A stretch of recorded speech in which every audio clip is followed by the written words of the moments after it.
วัสดีค่ะวันนี้มาพบกับช่องนิสาครับเช่นเดิมนะคะวันนี้เราจะมาดูวิธีการปักดอกไม้แบบตัวหนอนกันนะคะก่อนจะไปรับชมอย่าลืมกด Subscribe กดไลค์กดแชร์เพื่อเป็นกำลังใจในการทำคลิปต่อไปนั้นนะคะในส่วนของลำต้นนะคะเราจะใช้การปักแบบเดินเส้นหรือ stem stitch นะคะส่วนดอกเราจะใช้การปักแบบตัวหนอนนะคะเราไปดูกันเลยค่ะขั้นตอนแรกเรามาปักลำต้นกันก่อนเลยค่ะก็คือปักขึ้นจากด้านล่างแล้วถอยกลับมาด้านหลังแล้วปักลงจากนั้นปักไปด้านหน้าแล้วถอยกลับมาครึ่งหนึ่งของลายนะคะ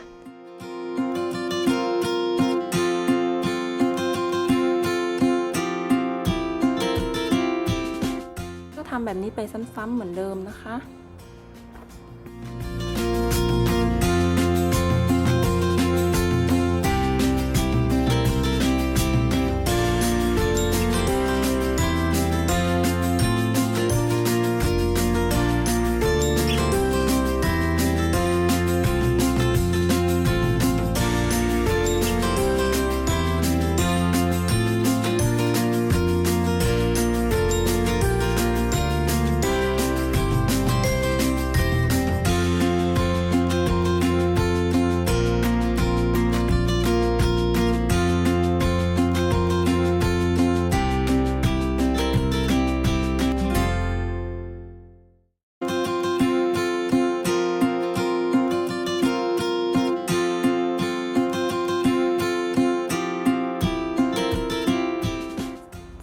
เรามาเริ่มปักดอกกันนะคะ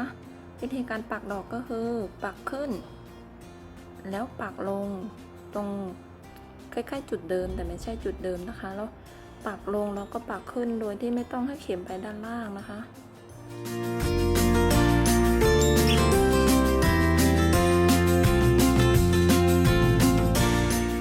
จากนั้นใช้ไหมพันปลายเข็มนะคะ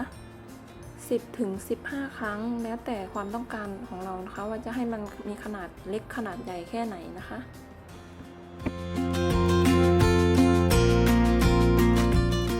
ได้แล้วดึงเข็มออกค่ะส่วนมืออีกข้างหนึ่งจับไหมไว้นะคะแล้วจัดระเบียบนิดนึงเพื่อความสวยงามนะคะ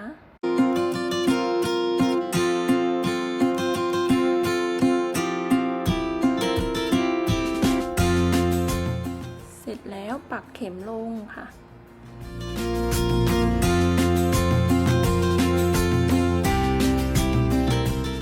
จากนั้นแทงเข็มขึ้นบริเวณปลายดอกนะคะ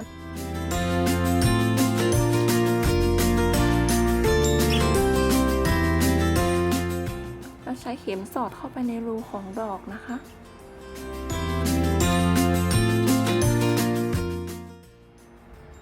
จากนั้นดึงเข็มขึ้นมาค่ะแล้วปักลง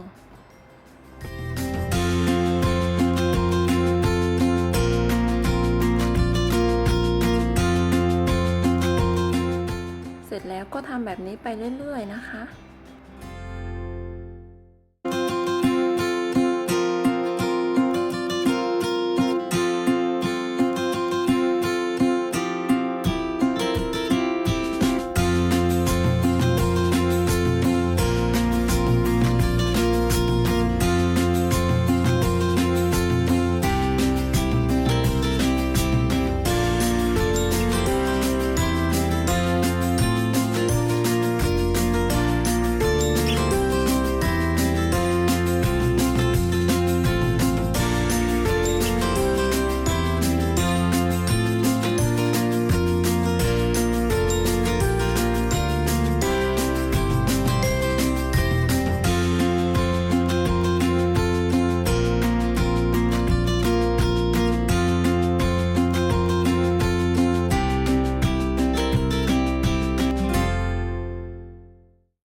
ามความสวยงามนะคะ เสร็จแล้วค่ะเป็นยังไงกันบ้างคะท่านผู้ชมสามารถทำตามกันได้หรือเปล่าเอ่ยคลิปนี้ก็ต้องขอลาไปก่อนนะคะไว้เจอกันใหม่ในคลิปหน้านะคะอย่าลืมกด subscribe กดไลค์กดแชร์เพื่อเป็นกำลังใจในการทำคลิปต่อไปนั้นนะคะ